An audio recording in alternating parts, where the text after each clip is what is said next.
Hey, well, good morning, North Tarrant Church. My name is Scott Johnson, and it is my privilege to be the lead pastor here at North Tarrant Church. Now, we've been over the last several weeks, really over the last, 12 weeks now, we have been jumping into your reality via online, Facebook, YouTube, and I want you to know we miss you. We miss you greatly.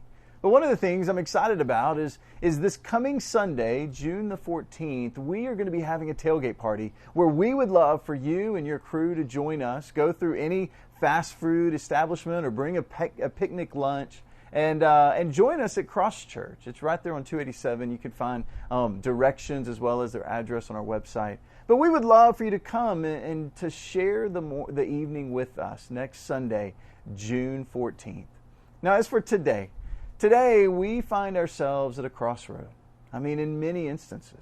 When you look at the news, when you look at what's happening in our culture today, we have found ourselves in a place where it seems as though hatred, it seems as though discrimination, it seems as though there is no way forward.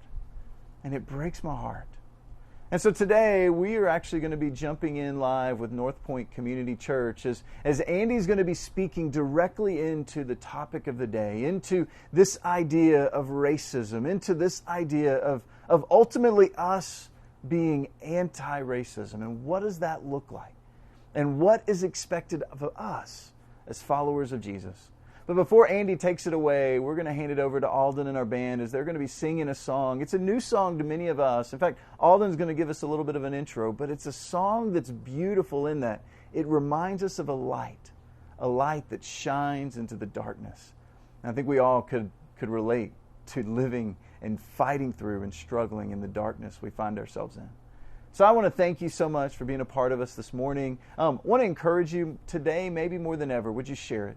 Would you text a friend to tell them to join you, as I think this conversation is a pivotal conversation as to what it looks like to be a follower of Jesus.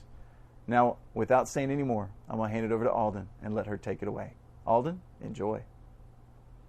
So I'd really love to teach you a new song this week. It's called Light Breaking Through. It's been one of my favorites the last few days. Listen to it over and over again. And I love it because we are definitely in what feels like dark times and uncertain times. We don't really know what's going on, and we may feel that we can't feel God's love.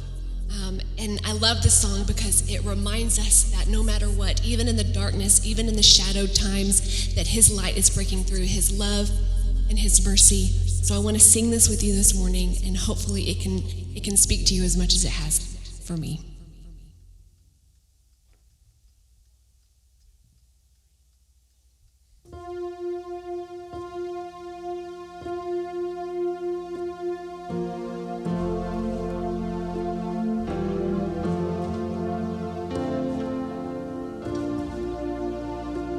You do what only you can do. Replace my doubt, show me what's true. Come do what only you can do.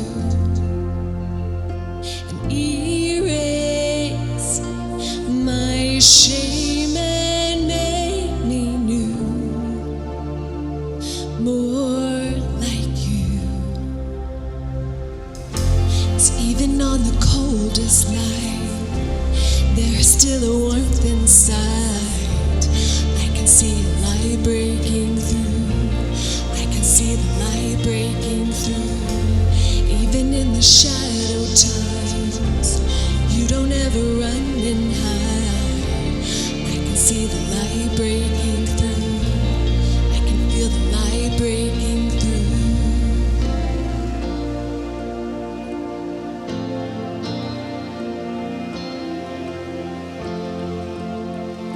Speak life and give peace in the unknown. Hold me when I'm barely hanging on. I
there is still a warmth inside.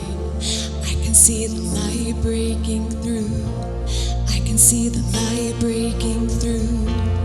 Even in the shadow times, you don't ever run and hide. I can see the light breaking through. I can see the light breaking through. Hi, everybody. Thanks for joining us. Today, we've hit pause on our regular format in light of the tragic events that have engulfed our nation. If you grew up in church, you may remember this story. One of the most perplexing narratives from the life of Jesus was his late arrival to the village of Bethany after hearing about the death of his friend Lazarus. You remember this? John tells us that when Jesus finally arrived, he asked to be taken to Lazarus' tomb, which was a cave.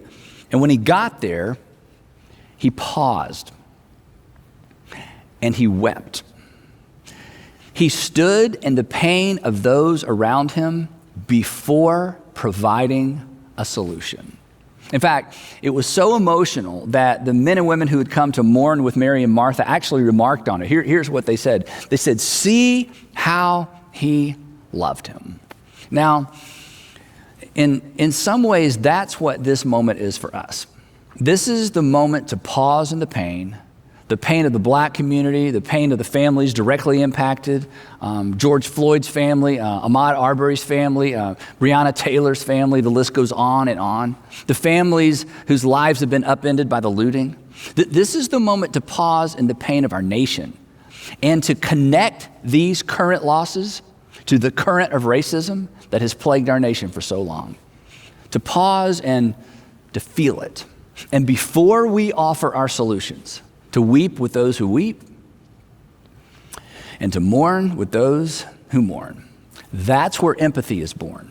And on occasion, that's actually where solutions are discovered. Now, I've heard people talk about how sad all of this makes them feel, but come on, sad is how we feel when something happens that doesn't really affect us personally. Something that's far away. This sad is about somebody else. And I hope we can all agree that this is bigger than sadness. This affects all of us, and consequently, all of us have a role to play.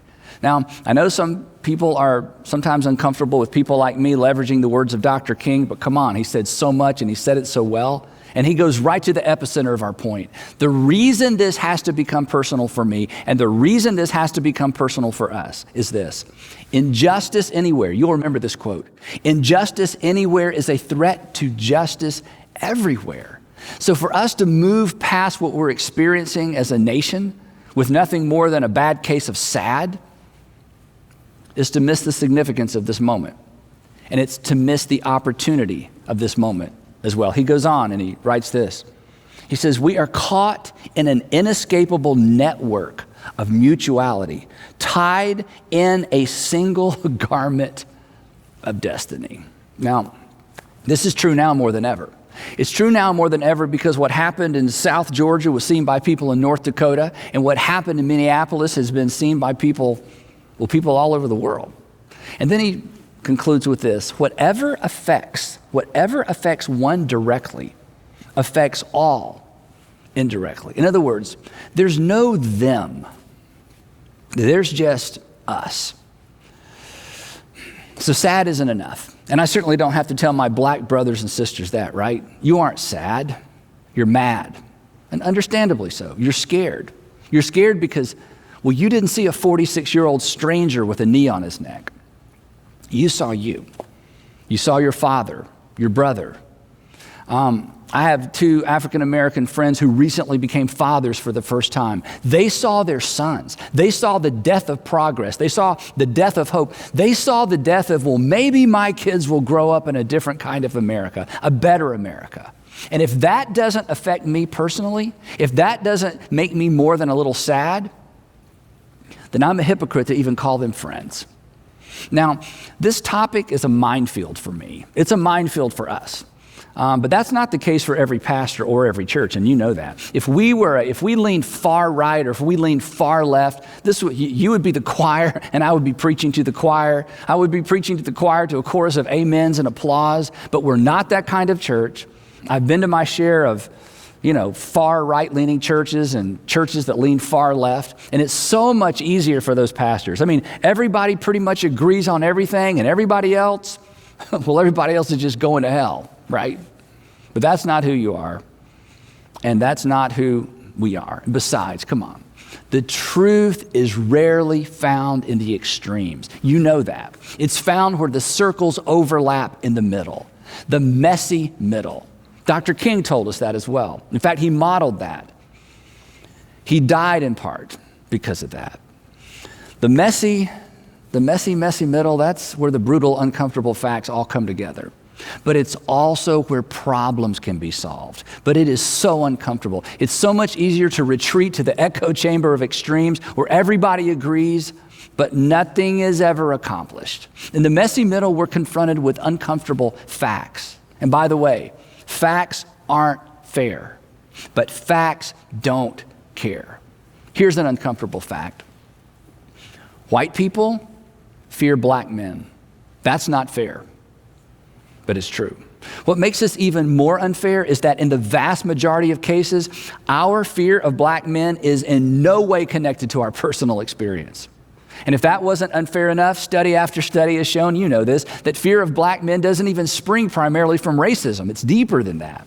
And that's not fair to black people or white people. Most black men have experienced what some people refer to as the fearful gaze of white men and women.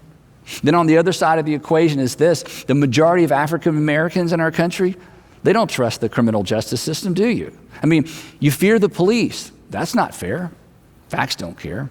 It's not fair to police officers with spotless records who risk their lives every day for people they don't even know, for people who in some instances don't even like them. I was a journalism major in college, and during the murdered and missing children chapter of our city's history, some of you remember that, as part of an assignment, I had an opportunity to ride along with a black City of Atlanta police officer on the 11 p.m. to 7 a.m. shift. So we were together all night. And honestly, I was pretty much scared the entire night. Not of him, but we went from one domestic violence case to another all night long. And I saw firsthand, just a little bit, I saw firsthand the challenge of trying to play by the rules when confronting people who don't even know there are rules. So, white people fear black men. The majority of black people don't trust the police. Most police handle themselves professionally. And then there's this. Whereas our fear of black men is rarely, if ever, connected to personal experience, if you're an African American, you know this. Your mistrust of the criminal justice system is connected to personal experience. Us white folks, we fear what might happen. You fear what has happened. And then, as bad as all of that is, that's not even the worst of it. The really bad news is this. Statistics, data, sermons, protests, none of that will ever change any of those cultural realities. Telling the black community how many times the criminal justice system has worked in their favor, has worked in your favor, that does nothing to diminish your mistrust, does it? Underscoring how quickly a police officer was fired and then arrested, that doesn't address your fear. For the same reason that reminding white folks how many more times they've been hurt by, ripped off by, deceived by white people than black people, that doesn't erase our fear of black men. If you're afraid of flying, you get this. Come on. Data, statistics, lectures, none of that helps, does it? I mean, being told that statistically you are safer in the air than you are on 285, that doesn't erase your fear of flying. And here's why. Because facts and data rarely replaces fear. And facts don't build trust. The only thing that has the potential to replace deep-seated fear and distrust is experience. We can't talk our way. We can't law our way. We can't talk our way or law our way out of this mess. We can't pie chart and graph, bar chart our way out of this. The only way forward is we have to experience something different. We have to experience our way forward.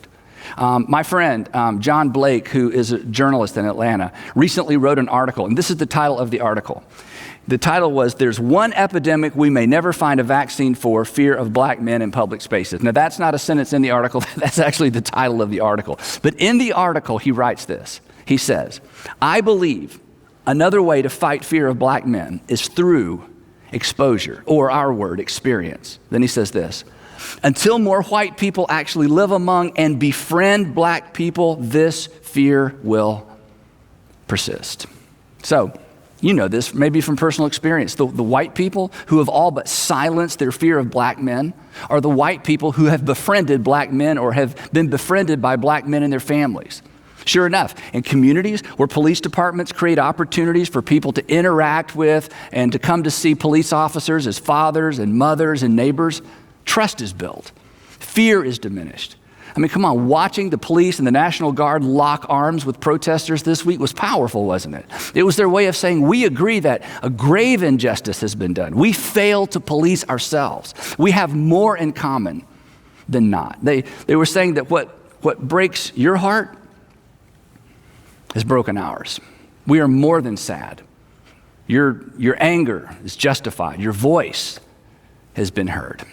So, with all of that as a backdrop, I want to ask you a question. Here's the question I want us to wrestle with, and here's the question that I want us to wrestle with not just today, but every day. If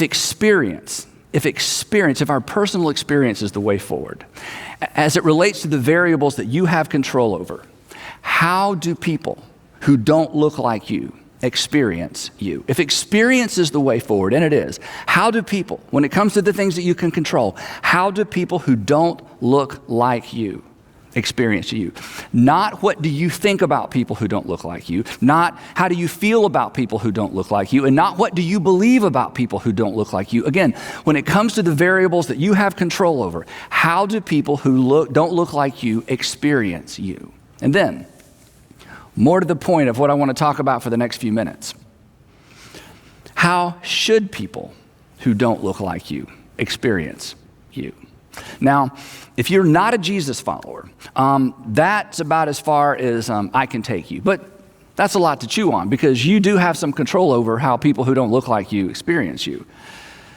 But if you are a Jesus follower, there's a lot more because Jesus told us how people who don't look like us should experience us. And this is not new. We talk about this all the time around here. This is core to who we are. This is core in terms of what we teach and how we want to be experienced individually and as a group of churches. As Jesus followers, we are accountable. As Jesus followers, we are accountable to the law of Christ, not the 10 Commandments or what most Christians refer to as the 10 Commandments. Come on. You can keep all 10 of the 10 Commandments all day and still be the chief among racists. It's true. If you don't believe me, ask the Apostle Paul, who kept the law perfectly while despising Gentiles and torturing Christians. And then he met Jesus, and everything changed.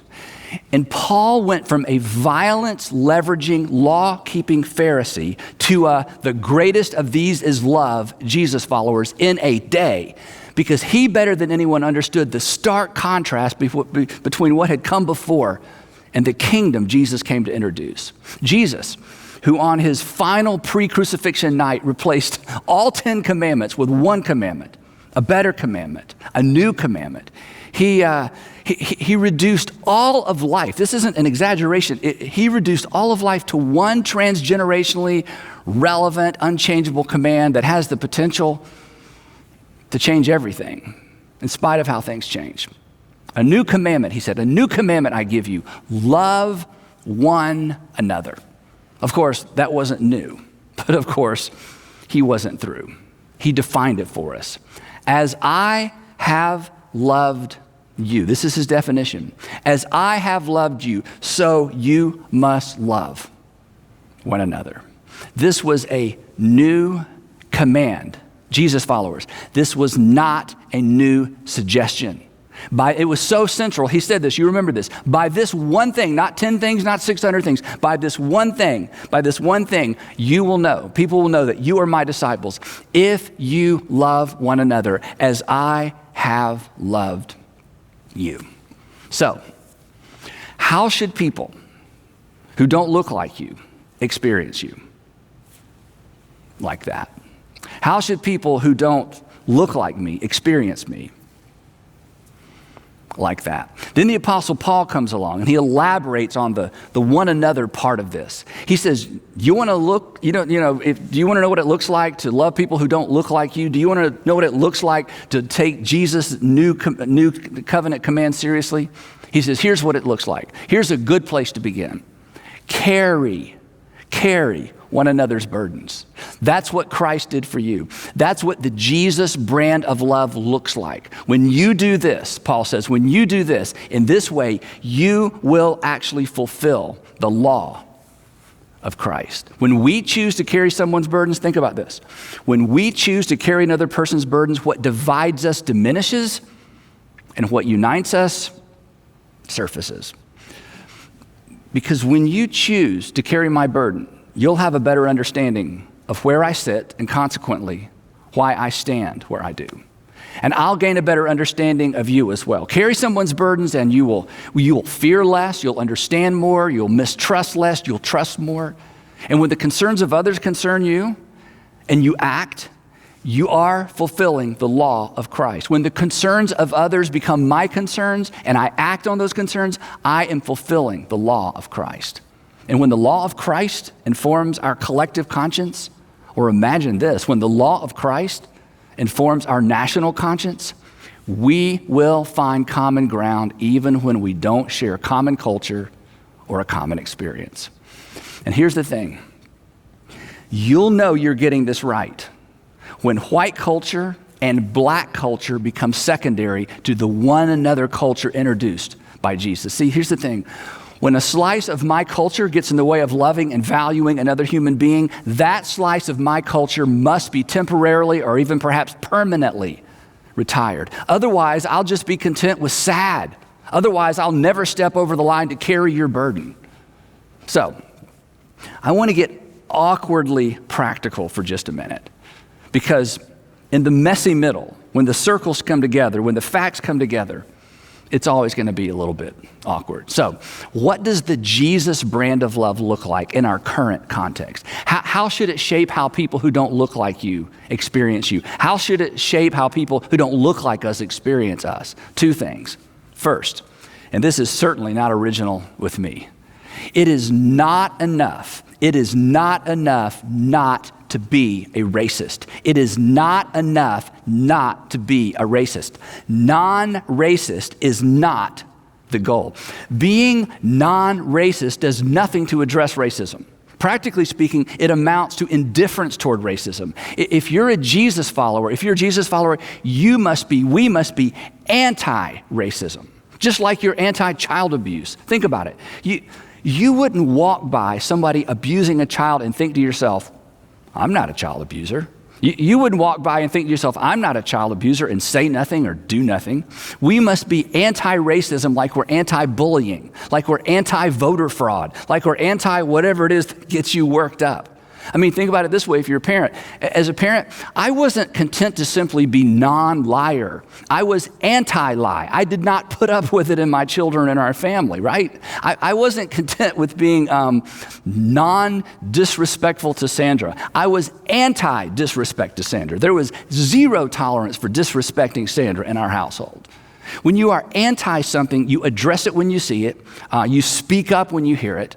And to carry somebody's burdens, is to get up underneath the weight of their burden. And when we decide to carry the burden of anyone who has been discriminated against for any reason, we won't be silent because now it's our burden.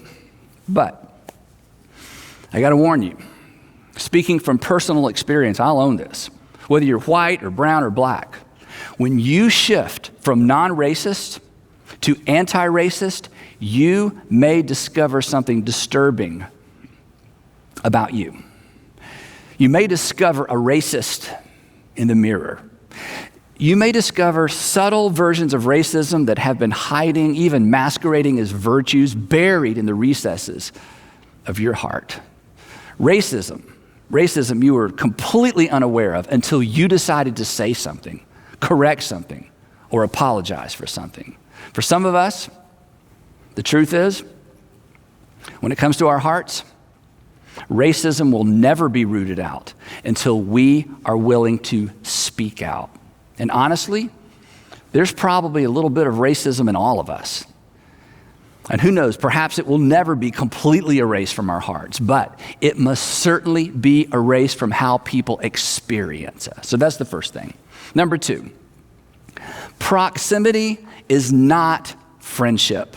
Proximity is not friendship. Knowing the names of people who don't look like you is not the same as having a friend who doesn't look like you. This is a big part of the solution. Author James Clear, who's written several really amazing books, he says this. He says, facts don't change our minds. Friendship does. Isn't this true? Facts is what we said earlier. Facts don't change our minds. Friendships change our minds. So as I've urged you in the past, pursue relationships, pursue friendships with people who don't look like you. Engage in their reality. Perhaps this is so overlooked. Perhaps nothing characterized the life of Jesus more than his intentional pursuit of people whose lives and lifestyles were nothing like his. Jesus gets a lot of press for being a friend to the poor and the downtrodden, but that is not the whole story. The men he invited to be his closest companions were from a variety of social contexts. His circle of friendships included the rich people, poor people, working class, religious leaders, a tax gatherer, scribes, women, and ultimately Pharisees. In fact, in the same conversation where he announced his new command, he looks around the room at this collection of day laborers, a zealot, a tax gatherer, and even a traitor. And he says this. He says, I have called you friends. Imagine this. Your Savior, the Savior of the world, your Lord, your Master, calling you friend. He's nothing like you, but he likes you. And then he said this, guys, you did not choose me. I pursued you. I chose you. That's how he loved. That's how Jesus followers love. Not from a distance, not in our hearts, with our hands and with our feet, with invitations, with time, with meals. Here's the thing. If we don't know people, if we fail to listen to people who don't experience the world the way we do, we will never bear their burden. We will not fulfill the law of Christ. We will be content with sad, and we will be content with mad. And we may wear the badge and the label Christian, but we dare not call ourselves Jesus followers. That's why I'm constantly urging you to be a student first and save your criticism for later. The reason you don't understand, the reason you don't understand how white people could, I don't understand why black people are always, it's because you don't understand. That's on you. That's on me. That's on us, but that must end. As long as we're content, as long as we're content with proximity rather than friendship, we will always discount everything that doesn't fit perfectly into our own flawed world view. So, when it comes to the variables you have control over, how do people who don't look like you experience you? And would you, regardless of the color of your skin, decide not to be content with merely being a non-racist? Will you decide to make the shift to anti-racism, anti-discrimination? Will you stop, and I'm sorry to push so hard, but would you please stop with but I love everybody, and would you go out and love somebody who doesn't look like you, who doesn't experience the world the way that you do? In other words, will you follow Jesus? He was so clear. You have heard it said, and we've all heard it said, right? You have heard it said, love your neighbor and hate your enemy. But I tell you, that's not the way it works in my kingdom. You love your enemy and you pray for those who persecute you. And if you do, he says, you'll be children of your Father in heaven, because that's what he does. If you love those who love you, what reward will you get for that? Tax collectors do that. And if you only greet your own people, everybody does that. Idol worshipers do that. And then he said this, be perfect, because this is what perfection looks like from the vantage point of our Heavenly Father. Be perfect as your Heavenly Father is perfect. And we're like, wait, what? Perfect? Yeah. Because when you read the Gospels, nothing could be clearer than this. Jesus taught that our love for God is demonstrated and authenticated. How? By how we treat other people, not how we treat God. God's fine. But not just the people that are like us. people who are nothing like us, people who may not even like us.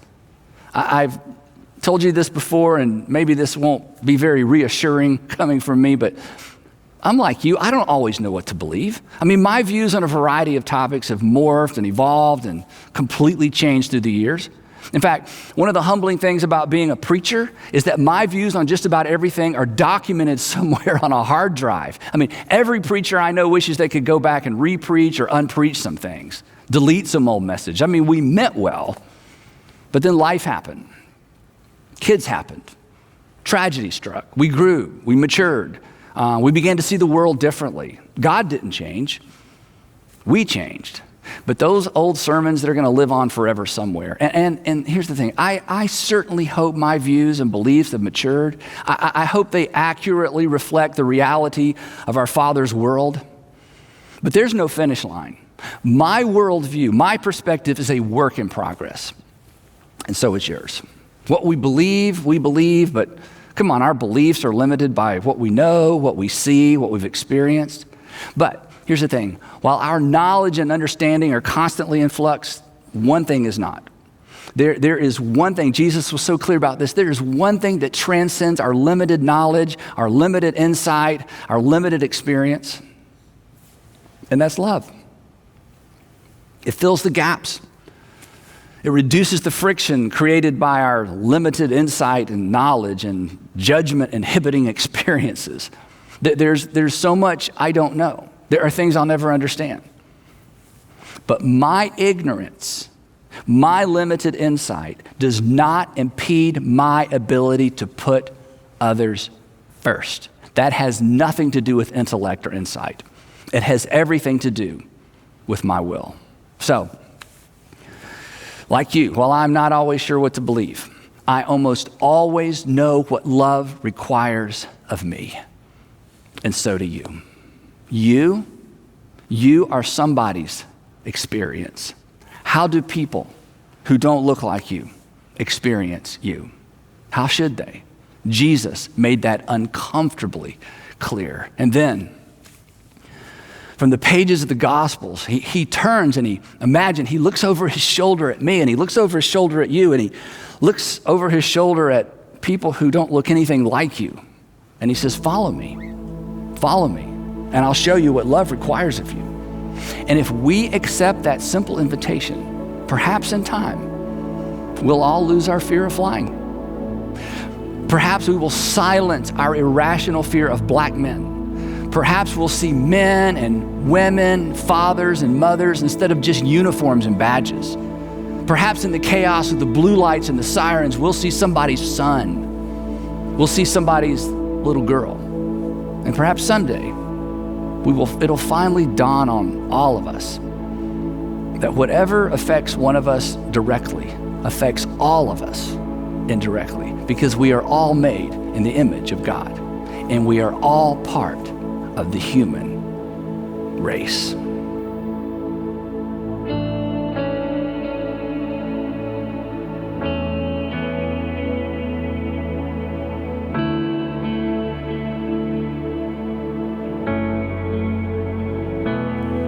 God, I look to you.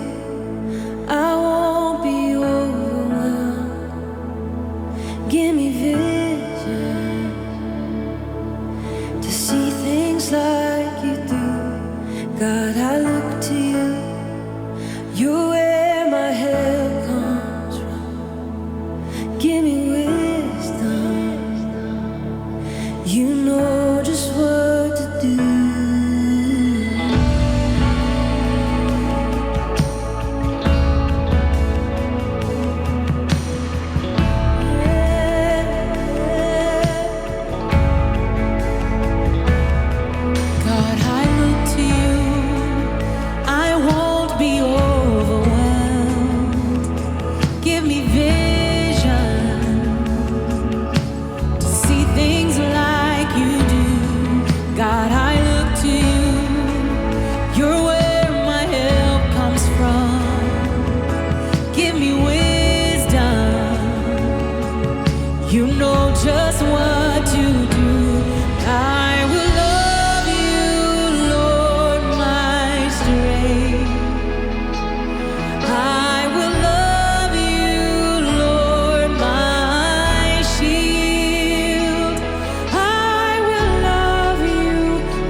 days, I will love you, God, forever. All my days, I will love you, God, forever. All my days, I will love you, God.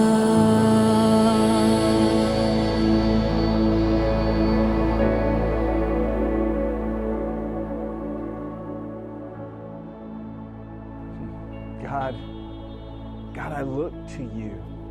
I won't be overwhelmed. My heart, my prayer is that would be our prayer, that would be our anthem this week. That when we feel overwhelmed, when we look at the news media, when we look at what's going on, and the fear, the anxiety, the tension begins to rise in our hearts, that we would change our focus and that we would begin to look upon God and we'd find rest and hope and peace. You know, I genuinely believe that hope comes one friendship at a time. And that's our challenge this week. Would you follow after Jesus? Would you be a friend the way Jesus has called you, called me to be a friend? You know, I'm grateful to be on this journey with you. I'm looking forward to being with you in short order. But until then, we are so honored that we get the chance to be in your living room, that we get the chance to showcase our experiences online for you. Hey, this afternoon, in just about 5 minutes, I'm going to be jumping on Facebook Live. If you have questions, if you have any comments or thoughts, or maybe you just trying to figure out, what do I do with what I just heard? I want to invite you to join me in the conversation on Facebook Live. And don't forget, next Sunday night, June the 14th, we will be meeting at Cross Church that evening for a tailgate party. Bring your own bag of food as we get the chance to at least see a smile, at least to see in a social distance reality you, because we miss you. Hey, y'all have a wonderful week, and we'll see you next week. Bye.